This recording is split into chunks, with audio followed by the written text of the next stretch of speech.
Hey, this is John Acuff, and welcome to your fifth video. We're talking today about what you can do to get the most out of your finished calendar. It's May. It's hard to believe.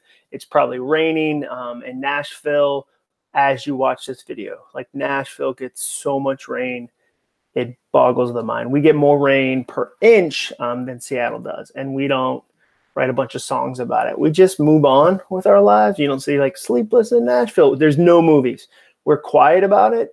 There's a sense of nobility, I think, to how quiet we are about how terrible the weather is in Nashville. But today, the tip I wanted to give you was about how I kind of use my calendar system. So the big calendar, but also some little things that I do to get ideas onto the big calendar. It's funny. A lot of times people say to me, I want to be an entrepreneur, because then I won't have a boss. Like, there's this fantasy land of like, you'll never have a boss again. And that feels really nice. Like, I get that. That's an interesting thing to think about. It's just unfortunately not true. You do have a boss. Like, when you go full-time on your own gig, you actually have a lot of bosses. Every client you have is a boss. Every customer you have is a boss, like maybe a small boss, but there's somebody whose needs you have to care about. When you work full-time for a job, you have one boss, maybe two bosses, three bosses, like depending on how many direct reports you have.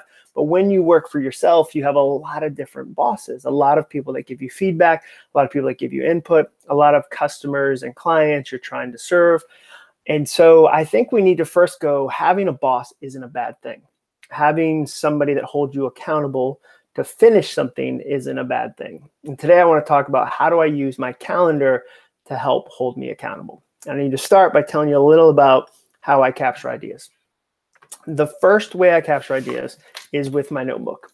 I have a bullet journal that I use, and I absolutely love it. This is I don't even know how to say the name. It's like Leuchtturm. It's the spelling, because it's German, is Leuchtturm 1917. If you go to Amazon and type in Leuchtturm, Leuch, you'll probably get there. This is the one I use.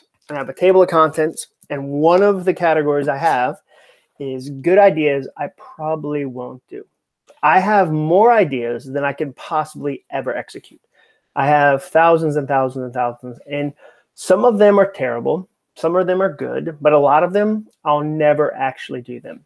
So I need almost like a waiting area for the idea before it makes it to my calendar. My calendar, the big one, the finished calendar, I'll pull it out right here. My calendar is like the final frontier. If it's going to make it onto here, I have to be sure I'm going to do it. So I need some staging areas. So I have the category of good ideas I probably won't do, and I brainstorm in there. And then if it becomes something I actually want to do, I don't just put it on my calendar. Whoa, whoa, whoa, whoa. I try to keep this calendar like gospel. Like, if you make it onto the calendar, like, congrats. You're in the big leagues. Like, you've done it. That's awesome. Like, I'm so happy for you. Like, you're a thing that's actually going to happen. I'm actually going to show up and do that. I'm actually going to do that activity or write or go to that meeting. So I need some other stages between like brainstorm and it makes it to my big calendar. I like that I'm saying big calendar, like that's a phrase I've ever used before. My BC, I think you understand what I'm talking about. So an idea from my head goes down into my category of good ideas I'll probably never do. And there's no shame in that. Like, I have more ideas than I can do. I don't have enough time to do all the crazy ideas that I've been thinking about. For instance, I realize that I see a lot of people. I'll give you an example. A lot of people on Instagram have been posting pictures of my book, Start. I wrote a book a couple of years ago called Start. It's on one of these shelves. It's red. And they'll post, I'm reading John's book, Start. I thought, you know what would be a dope idea? What if on Instagram I responded to those people and I was like, hey, thanks for reading Start.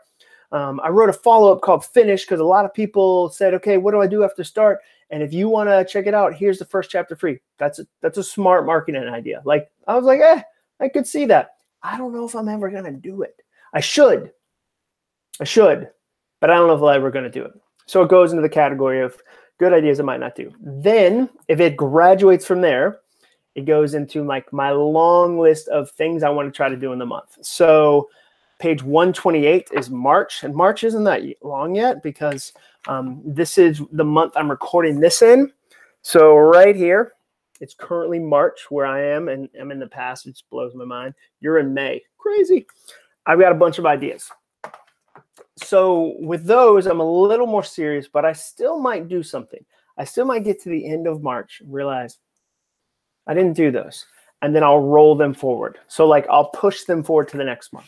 And that's happened with a couple ideas. Like I had on my list for 3 months to back up my computer. My computer wasn't backed up. I kept getting this little reminder. It was like, you're going to lose everything. You're going to hate your life. It's going to be the worst. And it's been like 517 days since you backed up your computer. And I was like, ooh, and I hadn't.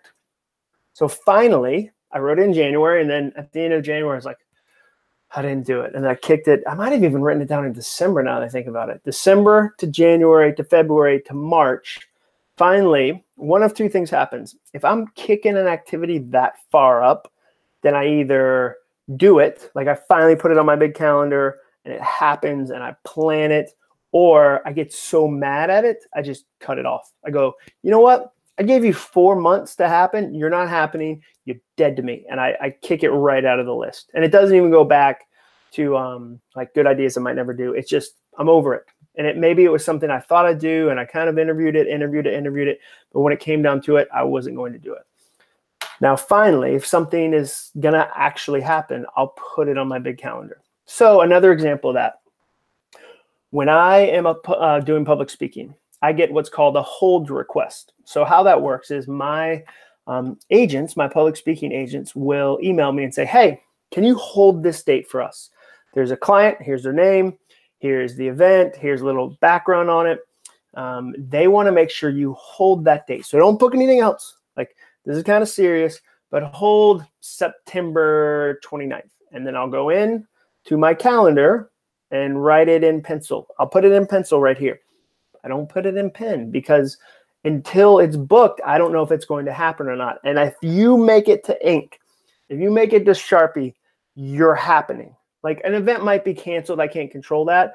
But for the most part, if I'm putting it on the big calendar, if it's graduated through my system, I want to make sure it happens. Because if you treat it casually, the calendar loses its power.